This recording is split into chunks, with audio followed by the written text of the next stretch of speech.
Mga 90 BC, si Haring Mosiah mitugot nga ang mga anak niyang lalaki mobiya sa Zarahemla sa pagsangyaw sa pulong sa Dios ngadto sa ilang mga kaaway nga mga Lamanite.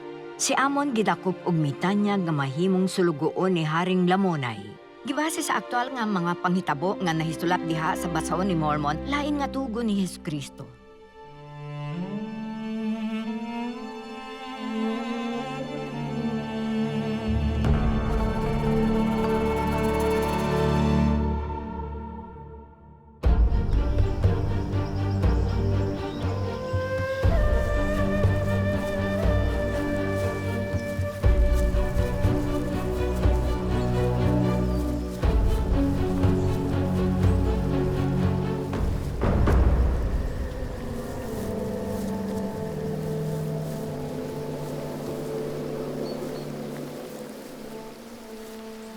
Nagpuasa kita og nagampo sa ilabihan nga ang Ginoo mohatag kanato og bahin sa iyang espiritu. Hinumdumi ang saad sa Ginoo sa atong amahan, nga daghan ang mutuo sa atong mga pulong, ug siya muluwas kanato gikan sa mga kamot sa mga Lamanite. Ang Ginoo misulti kanato kung magpailob kita sa atong kamainan tuson ug mga kasakit, ug magpakita og maayong mga ehemplo. Atong masaksihan ang kaluwasan sa daghang kalag.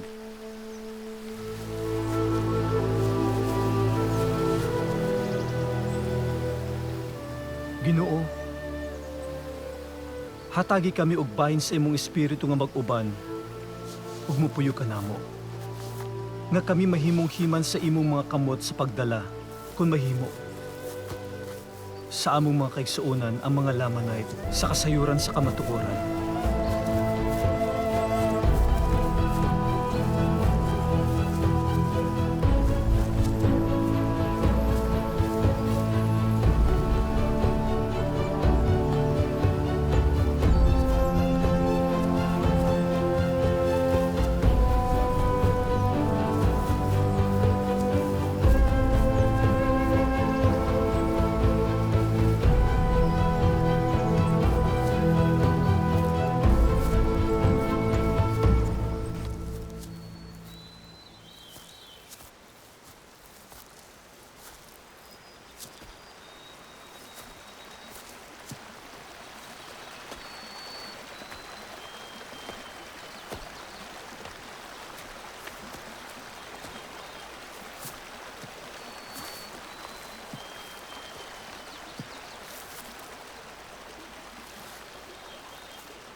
Haring Lamunay, usa ka Nephite ang nadakpan didto sa mga utlanan sa atong yuta. Dad-a ang masinupakon kanako. Mahukom ako kung siya patyon ba o bilangguon.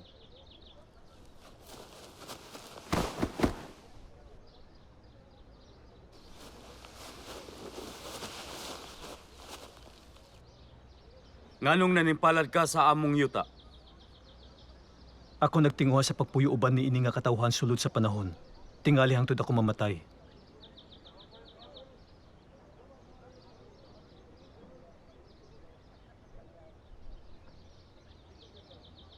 Kini nga Nephite nakalipay ka nako. Badbari siya.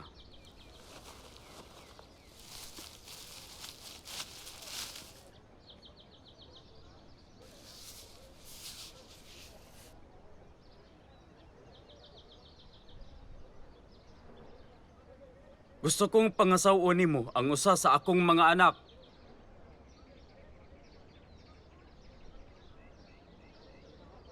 Salamat apan dili. Himo ako nga sulugoon.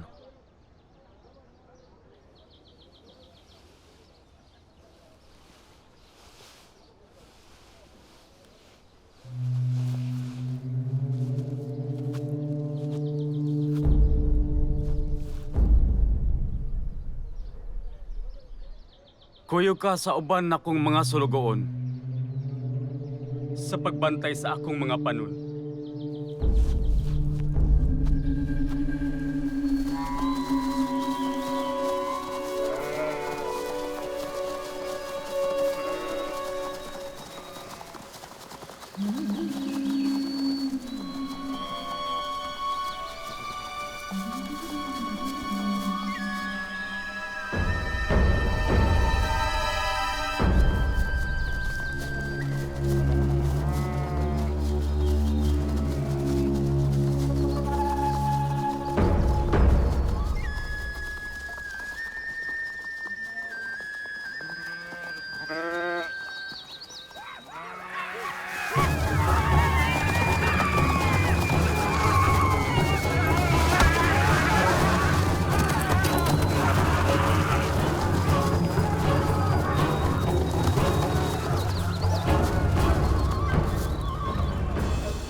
Patyon kita sa hari. Sama sa atong kaigsuunan kay natibulaag ang ilang mga panon. Mga tuta sa pagpangita sa mga panon o pundokon sila. Panalipdan nato ang mga panon para sa hari. Ug dili kita niya patyon.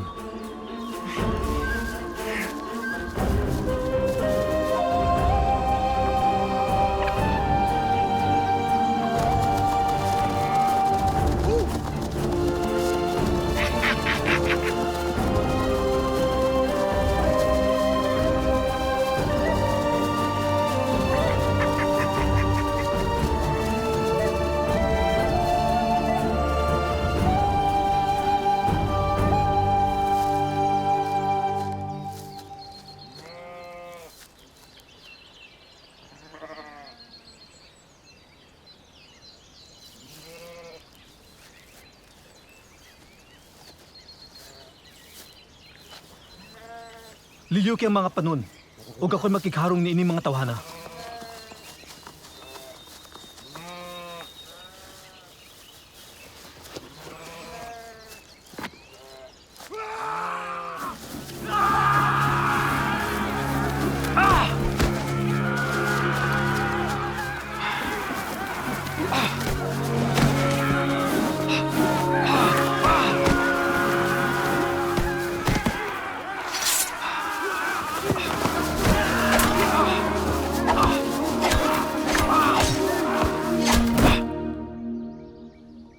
Unsa ni? Akong hari. Niami sa pagsulti nimo sa kumatidod anon og dakong gahom ni Amon ang ni-fight. Unsay iyang nahimo? Sa tubig sa Sibos, ang kalalaki na misulay sa pagtibulaag sa imong panon. Apan si Amon nakigharong og nang nalipod ni ini.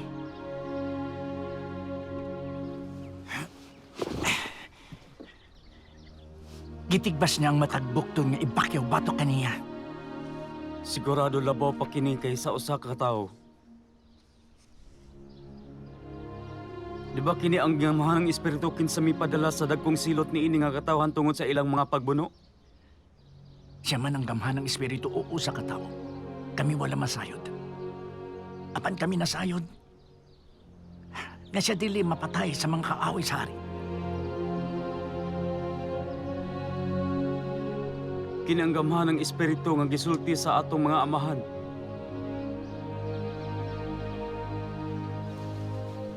Ako nakapatay og daghang igsuon ni ining mga tawhana. Nagtuo ko nga husto nga akong gihimo. Apan nahadlok kong sayop ako sa pagpatay sa akong mga sulugoon. Asa kining tawhana nga duna anang dakong gahom. Nagpakaon siya sa imong mga kabayo. Tinuod walay bisan usang sulugoon taliwala sa tanang kong mga sulugoon nga ingon ka matidud-anon sama ni ini nga tao. Gani siya nahinundom sa paghimo sa tanan kong mga sugo. Karon ako nasayod kini ang gamhanang espiritu. ug ako nagtinguha nga siya moduol kanako.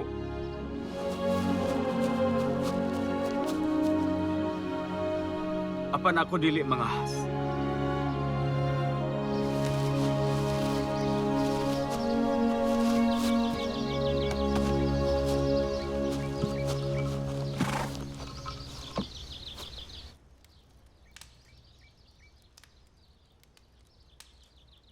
Unsay imong gitinguha kanako?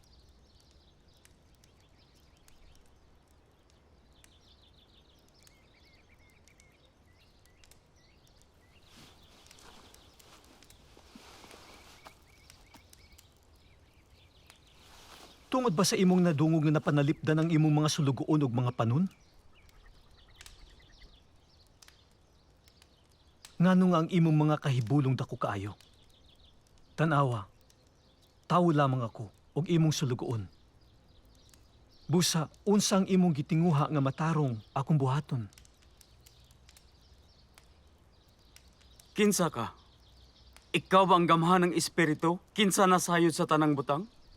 Dili, Giyon sa nimo pagkasayod sa akong kasing-kasing? Pwede kang mamulong sa walay kahadlok og sultihi ko ni ining mga butanga.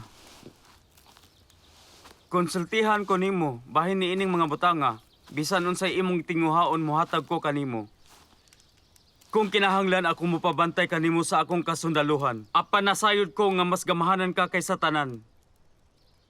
Bisan unsay imong tinguha kanako, akong ihatag kanimo. maminaw ka ba kung sa unsang gahom ako mibuhat ni ini mga butanga? Oo. Moto ako sa tanan nimo nga pulong.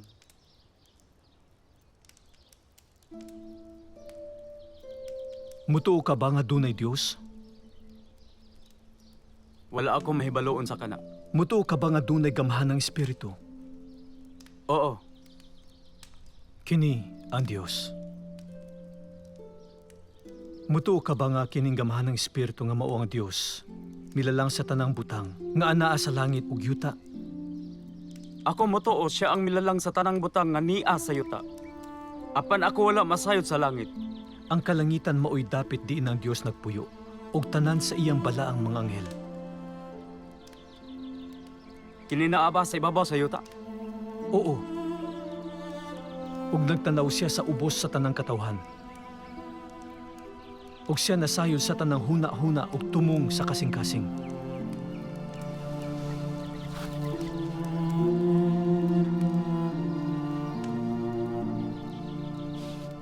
Mito ako sa tanan nga imong gisulti.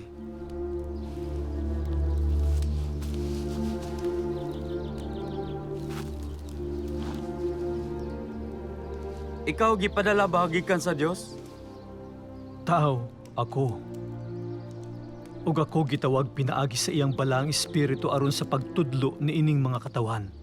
Aron sila mahibalo ni ana diin makiangayon og tinuod. Ug ang usa ka bahin ni ana nga espiritu mipuyo kanako. Naghatag og kahibalo ug usab sa gahom sumala sa akong pagtuog mga tinguha nga naa sa Dios.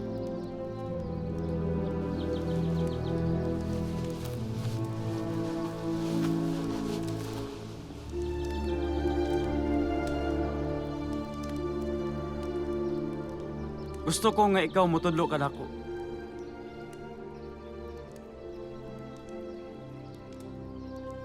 Sa sinugdanan, gibuhat sa Dios ang langit ug yuta.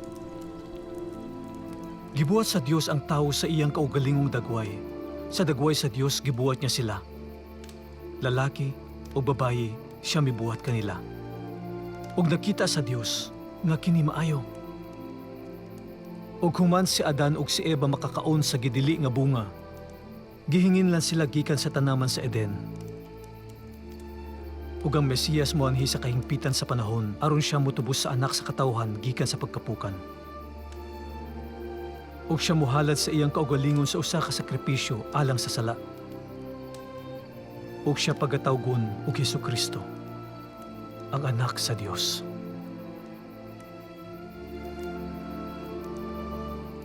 Mito ako sa tanang butang nga imong gisulti.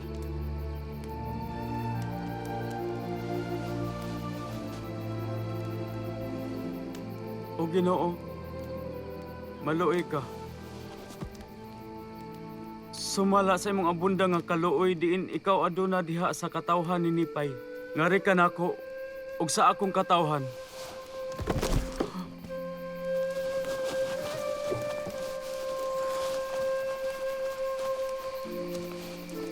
Namunay!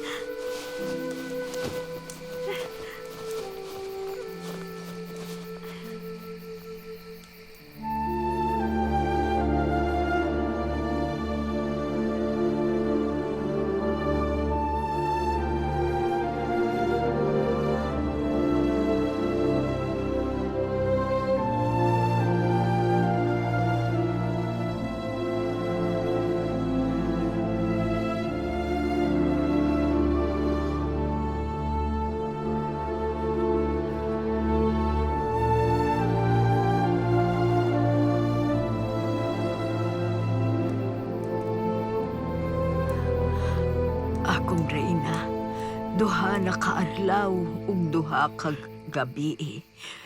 Wala na ang atong hari.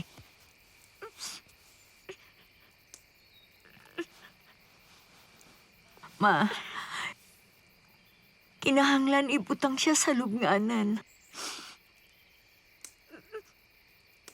Akong Reyna, si Amon usa ka propeta sa balaan nga Dios. Ug siya may gahom sa paghimo og daghang kamhanan nga buhat sa iyang ngalan. Abis, paarya siya kanako.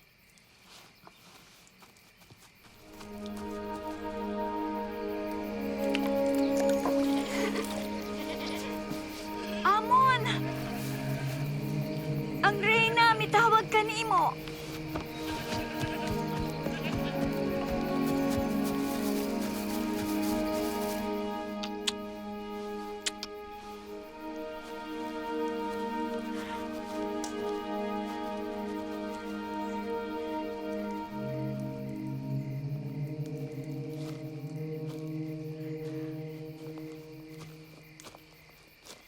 Unsay imong ipabuhat kanako? Gipahibalo ako nga ikaw propeta sa balaan nga Diyos. Kung mao ako, manginaot nga ikaw musulod ug mutanaw sa akong bana. Kaya ang uban miingon nga siya dili patay. Apan ang uban miingon nga siya patay ug nga siya nabaho. Ug nga siya angay na nga ibutang sa lubnganan. Apan alang kanako. Siya dili baho.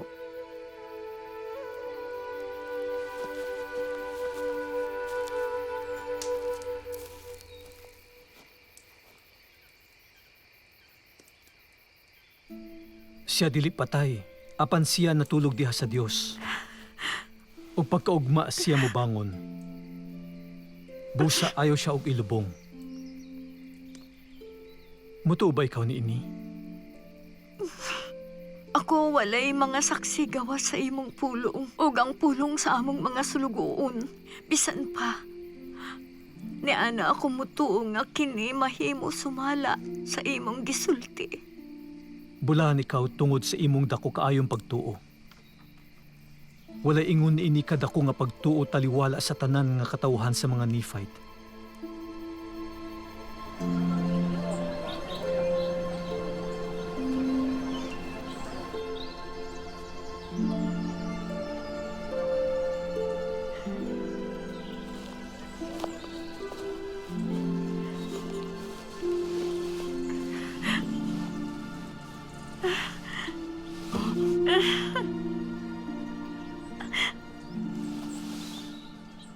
Bulahan ang ngalan sa Dios ug bulahan ikaw. Kay ingon ka tinuod nga ikaw buhi. Ako nakakita sa akong manunubos. Ug siya moanhi. Ug matawag gikan sa usa ka babaye. Ug siya motubos sa tanang katawhan kinsa motuo sa iyang ngalan.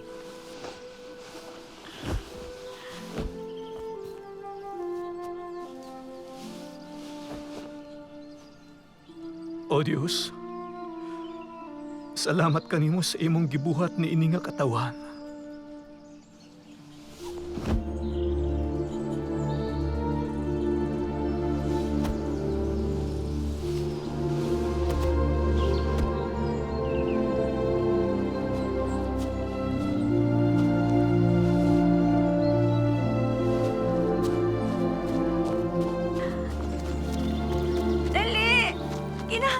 makita niyo ang gahom sa Dios.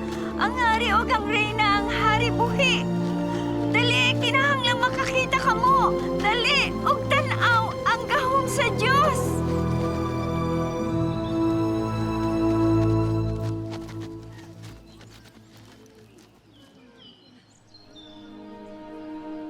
Patay na sila. Usa ka Nephite, dako nga kadaot ang miabot sa hari og sa iyang balay. Ang hari ang nagdala ni ini nga dautan nga naha sa iyang balay kay siya may patay sa iyang mga sulugoon. Kay siya mitugot nga ang Nephite magpabilin sa yuta. Kanang tawhana maoy mi patay sa akong igsoon. Siya ang gamhanang espiritu. Propeta siya, gipadala gikan sa Dios. Siya usa ka mangtas nga gipadala sa mga Nephite sa paghasol kanato.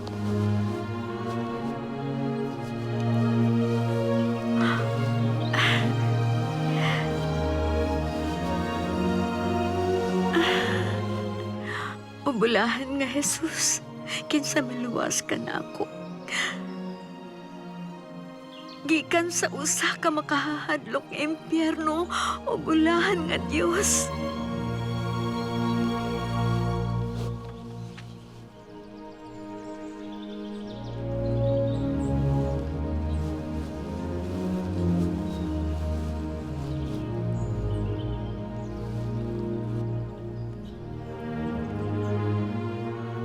Kini usa ka tawo sa Dios. Og siya mitudlo kanako og daghang butang, iya kong gitudloan bahin sa paglalang sa kalibutan. Og sa pagkapukan sa tawo, iya kong gitudloan bahin sa pag-anhi sa atong manunubos.